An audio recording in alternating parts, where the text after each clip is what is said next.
Next, we have Modi removing Article 370, which pretty much gives Kashmir autonomy. He says he did that to do away with corruption, to ensure there's no more dynastic politics. Do you think that move of removing 370 will achieve that?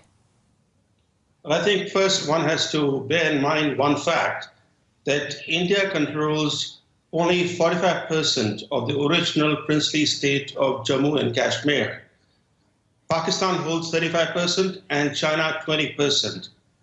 Pakistan does not provide special powers and privileges to the part of Jammu and Kashmir that it holds. And as far as China is concerned, its part of Jammu and Kashmir is very poorly populated. There are only a limited number of people who live there. So the real issue is whether India's revocation of Kashmir's special constitutional status will have an important bearing on the security situation. Only time will tell. But it's important to note that the reason why the Indian government revoked Kashmir's special constitutional status is because of a 3-decade-old Pakistan-backed Islamist insurrection, which has led to a situation where armed jihadists call the shots in the Kashmir Valley, which is only a part of the Indian territory of Jammu and Kashmir. So this action is designed not only to level the field, but to give the federal government greater power and responsibility for the security situation in Kashmir. But Professor, is the move even legal? Because the Constitution stipulates that the state government has to agree. Well, the constitutional provision providing special powers and privileges to the Indian part of Kashmir was brought into force in 1954, years after Kashmir acceded to India, and was done without any parliamentary approval.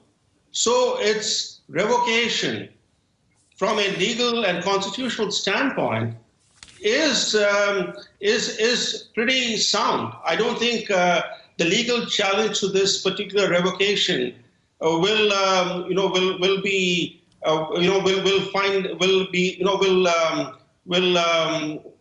I mean is that the Supreme Court of India, which is likely to hear a challenge to this action of the government of India, is unlikely to knock down the revocation of the special powers and privileges of Jammu and Kashmir that the government of India has repealed.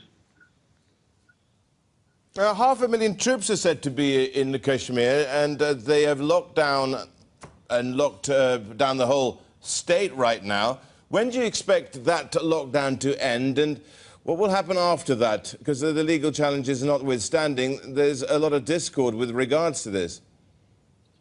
Well, there is discontent in the Kashmir Valley, which is a Muslim-dominated part of the Indian territory of Jammu and Kashmir. That part is only 15% of the now dissolved state.